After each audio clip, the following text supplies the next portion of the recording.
ఇండియాలోనే #1 varicose veins hospital Avis vascular centre. భయపెట్టించేస్తున్నారమ్మా రకరకాల. ఎందుకమ్మా భయం? అంటే కొన్ని రాసుల వాళ్ళకి ఫర్ ఎగ్జాంపుల్ ఆస్ట్రాలజీ పరంగా చూసుకుంటే బాగాలేదు, బాగుంది, ఆల్రెడీ ప్రకృతి వైపరీత్యం అయితే చూస్తానే ఉన్నాం, క్లౌడ్ బస్ట్లని అదని ఇదని. సో గ్రహణం అంటే మొత్తం నేచర్ కి సంబంధించిందే కదా, ఇంకా ఇలా అమ్మా జరగబోతుంది. అలాగే క్లౌడ్ బస్ట్ అవన్నీ కూడా ప్రకృతి కొంచెం విలయతాండం ఆడింది, ఉమ్, సహజంగా ఉన్నది కాదు. కానీ ఉమ్, గ్రహణాలన్నవి సహజంగా వచ్చేవి కదా, వాటితో భయపడాల్సిన పని ఏమిటి? పైగా అవి చెప్పి వస్తున్నాయి, ఉమ్, మిగిలిన వైపరీత్యాలు చెప్పకుండా వస్తున్నాయి. ఉమ్, మనకి తెలియకుండా అక్కడ ఉంటాము, ఏదో ఎక్కడికో వెళ్ళారు కదా, అమర్నాథ ఎక్కడికి వెళ్ళారు యాత్ర, ఉమ్, ఉమ్, అక్కడికి వెళ్ళారు, ఆనందంగా దేవుణ్ణి చూద్దామని వెళ్ళిన వాళ్ళు ఎంత ఇబ్బంది పడ్డారు. మరి అది చెప్పిరాల, గ్రహణం చెప్పొస్తోంది, దానికి భయపడాల్సిన పని ఏమిటి? మరి ఎంత ఆనందంగా దాన్ని తీసుకోవాలి. పర్వము అనే పదం వాడతారు అంటే చాలా చక్కగా సంతోషంగా పండగలాగా చేసుకోవాల్సింది దాన్ని. ఒక గొప్ప అవకాశం. ఎలాంటి అవకాశం అమ్మ గ్రహణం? ఎలాంటి అవకాశం అంటే, గ్రహణము అంటే పట్టుకునేది అని అర్థం. గ్రాస్పింగ్ కాదు, Like- పట్టుకోవడం గట్టిగా. గ్రాస్పింగ్ అంటే మనసుకు సంబంధించింది. ఇప్పుడు దాన్ని అలా అన్వయం చేసుకోవచ్చు తర్వాత. మామూలుగా అయితే ఇలా ఉత్తర గోగ్రహణము అలా చెప్తా, గ్రహణం అలా. గ్రహణం అంటే తీసుకోవడం, పట్టుకోవడం. అలా పట్టుకునేటటువంటి సమయంలో ఇది దేనికి సంబంధించింది? చంద్రుడికి సంబంధించిన గ్రహణం. చంద్రగ్రహణం అంటే ఏమిటి అర్థం? చంద్రుడేమో మనఃకారకుడు, మనస్సు మీద ప్రభావం కలిగినవాడు. అటువంటి చంద్రుడి మనస్సు మీద ప్రభావం కలిగినటువంటి చంద్రుడిని రాహు పట్టుకుంటున్న సందర్భంలో అంతరిక్షంలో ఎన్ని మార్పులు వస్తాయో మన మనస్సులో కూడా అన్ని మార్పులు వస్తాయి కదా. ఏం జరుగుతుంది? మామూలుగా మనసు బ్రహ్మాండంగా యాక్టివ్గా ఉంటుంది. చంద్రుడిని రాహు పట్టుకుంటే చంద్రుడికి మూమెంట్ లేదు కనుక మన మనసు కూడా కామ్గా ఉంటుంది. అలాంటప్పుడు ఏం చేసినా మనసు గట్టిగా, మనసులో దూరిపోతుంది. కనుక గ్రహణ సమయంలో మనం ఏ పని చేసినా కొన్ని వేల లక్షల రెట్లు ఎక్కువ ఫలితం ఉంటుంది. మనం మామూలుగా రామ అని ఒకసారి అన్నామనుకో, ఒక్కసారి అన్న ఫలం. అదే గ్రహణ సమయంలో అన్నామనుకో, ఎన్నో లక్షల సార్లు అన్న ఫలం ఉంటుంది. అందుకని మంత్రం ఏదైనా దీక్ష ఉన్నటువంటి వాళ్ళు గ్రహణ సమయానికి 3 గంటల ముందు కనీసం, ఇంకా కొన్ని దీక్షలు చేసేవాళ్ళు 9 గంటల ముందు.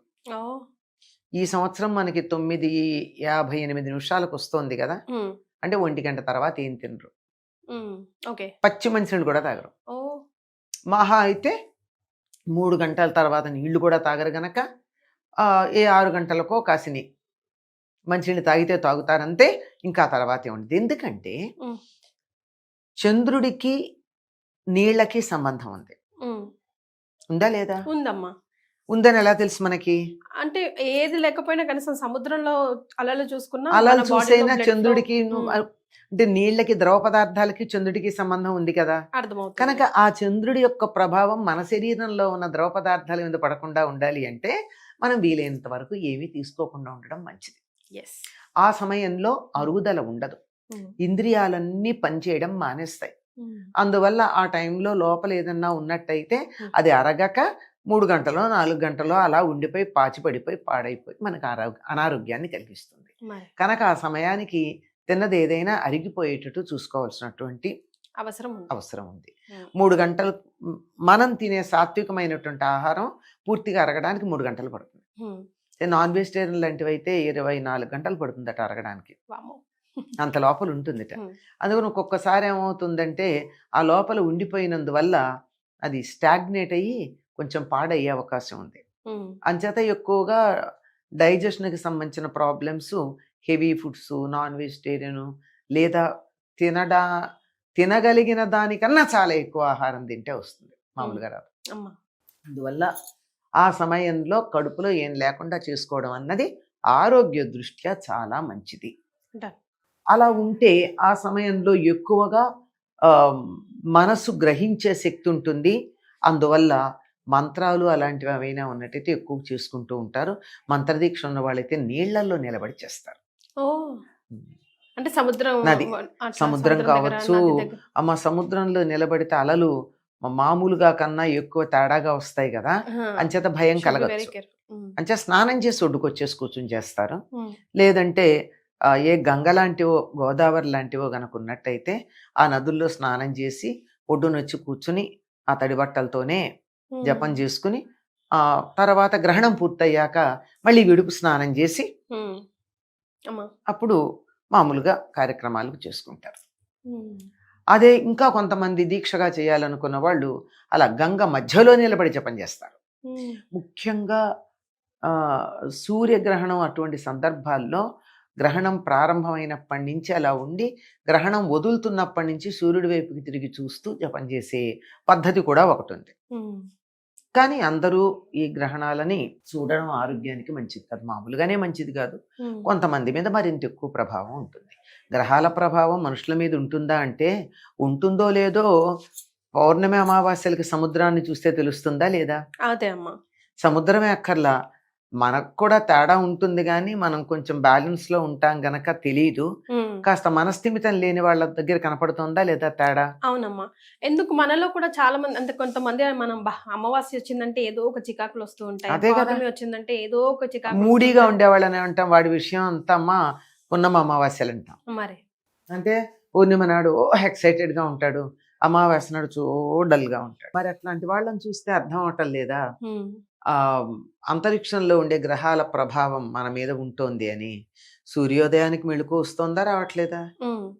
వస్తుంది కదా బై డిఫాల్ట్. కావాలంటే మళ్ళీ మనం అటు తిరిగి ఇటు పడుకుంటాం కానీ మెళుకు అయితే వస్తుంది.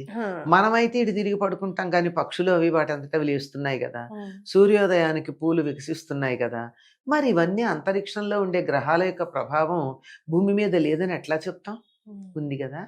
ఆ ఉండేదాన్ని మనకు అనుకూలంగా మలుచుకోవడం కోసమే ముందుగా ఎప్పుడు గ్రహణాలు వస్తున్నాయి మొదలైనవి తెలుసుకుని ఆ సమయాన్ని మనకు అనుకూలంగా మార్చుకుంటాం. ఎస్, అంటే బట్టు విడుపు స్నానాలు మస్ట్ అమ్మ, ఎవరెవరు చేయాలి ఎవరెవరు చేయకూడదు? అండ్ మధ్యరాత్రే మళ్ళీ ఇంటిని కానీ లేదంటే దేవుడు గదిని కానీ క్లీన్ చేసుకోవాలా? ఉదయం సూర్యోదయం వరకు వెయిట్ చేయొచ్చా? ఎవరెవరు పట్టు విడుపు స్నానాలు చేయాలి అంటే ఎవరైతే ఆ సమయాన్ని సద్వినియోగం చేసుకుని సాధన చేద్దాం అనుకుంటారో, ఏదైనా మంత్రం ఉందనుకో, చెప్పాగా కొంతమంది నదుల్లోనే ఉండి చేస్తారని, మనం అంత దాకా వెళ్ళలేము. అసలు ముందు అంత అదృష్టం ఎక్కడుంది మనకి? నదులు మన చెరువులు ఉన్నాయి కానీ కాళ్ళు పెట్టడానికి కూడా పనికిరాని చెరువులు. అదే కదా. అంచేత మనం మామూలుగానే స్నానం చేసి చక్కగా దేవుడి దగ్గర దీపం పెట్టుకుని హాయిగా మనకి నచ్చినటువంటి లేదా మనకెవరైనా గురువులు మంత్రం ఇస్తే ఇవ్వచ్చు, ఎవ్వరు ఇవ్వకపోయినా చేయదగిన మంత్రాలు 2 ఉన్నాయమ్మా. ఒకటి శ్రీరామ అనేది, ఇంకొకటేమో నమశివాయ అనేది. ఆల్ ఆఫ్ సడన్ ఇప్పుడు నేను అనుకున్నాను, అందరూ చెప్తున్నారు కదా, ఇప్పుడు అమ్మ చెప్పారు కదా, నేను ఈ టైం ని సద్వినియోగం చేసుకుంటాను అని చెప్పి స్టార్ట్ చేయొచ్చా అమ్మా? చేసేయచ్చమ్మా. హాయిగా మీకు ఇష్టదైవం శివుడైతే నమశివాయ అని, ఇప్పుడు ఓం మొదలైనటువంటివి ఏమన్నా చేరిస్తే మాత్రం అప్పుడు గురువు దగ్గర ఉపదేశం కావాలి. అందులో ఏం లేదు కదా, చక్కని పంచాక్షరి నమశివాయ చేసుకోవచ్చు. లేదు హాయిగా శ్రీరామ అని చేసుకోవచ్చు. శ్రీరామ రామ రామేతి రమే రామే మనోరమే సహస్రనామ తత్తుల్యం రామనామ వరానని అని చెయ్యొచ్చు. లేదా శ్రీరామ జయ రామ జయ జయ రామ, చాలా గొప్ప మంత్రం. తులసీదాసు 13 లక్షలు చేసేటప్పటికి రాముల వారి దర్శనం కూడా అయింది దానికి.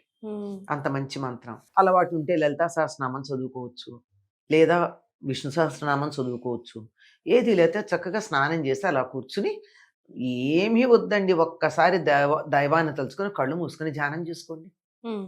ఏమైనా చేయొచ్చు. ఏం చేసినా ఎన్నో రెట్లు ఫలితం ఉంటుంది గనక చక్కగా చేసుకోవచ్చు. మరి మీరు స్నానాలు అన్నారు, ఎవరైతే ఇట్లా ఈ అవకాశాన్ని అద్భుతంగా వినియోగించుకోవాలనుకున్నారో అట్లా చేయొచ్చు. లేదంటే కాళ్ళు చేతులు కడుక్కుని ఒకసారి దండం పెట్టుకుని తలుచుకోండి. పిల్లలైతే అలాంటివి చేయాల్సిన పనే లేదు, వాళ్ళు హాయిగా పడుకోవచ్చు. కాకపోతే వాళ్ళకి 6 లోపల అన్నం పెట్టేసి పడుకోబెట్టండి అంతే. స్నానం కూడా లేచాక చేయొచ్చు, అప్పుడే చేయాలని నియమం లేదు. అంటే పాచి ఒక మైల అంటుకున్నది గనక దాన్ని వదిలించుకుంటాం అంతే, అంతకన్నా ఇంకేం లేదు. మీరు అన్నట్టు ఇళ్ళు కడుక్కోవడాలు, దేవుళ్ళు కడుక్కోవడాలు అవన్నీ ఉన్నాయి. అర్ధరాత్రి ఏం చేయక్కర్లేదమ్మా, పొద్దున్న చేసుకోవచ్చు. సూర్యోదయం తర్వాత, సూర్యోదయం ఎప్పుడు లేస్తే అప్పుడు. తెల్లారుదాము 4ంటికి లేచే అలవాటు ఉన్న వాళ్ళు 4ంటికి చేసుకోండి, ఎప్పుడు లేచే అలవాటు ఉంటే అప్పుడు చేసుకోవచ్చు. సో అస్సలు చేయకూడని పని గ్రహణం టైంలో? గ్రహణం టైంలో తినకూడదమ్మా, తాగకూడదు, తినకూడదు, తాగకూడదు.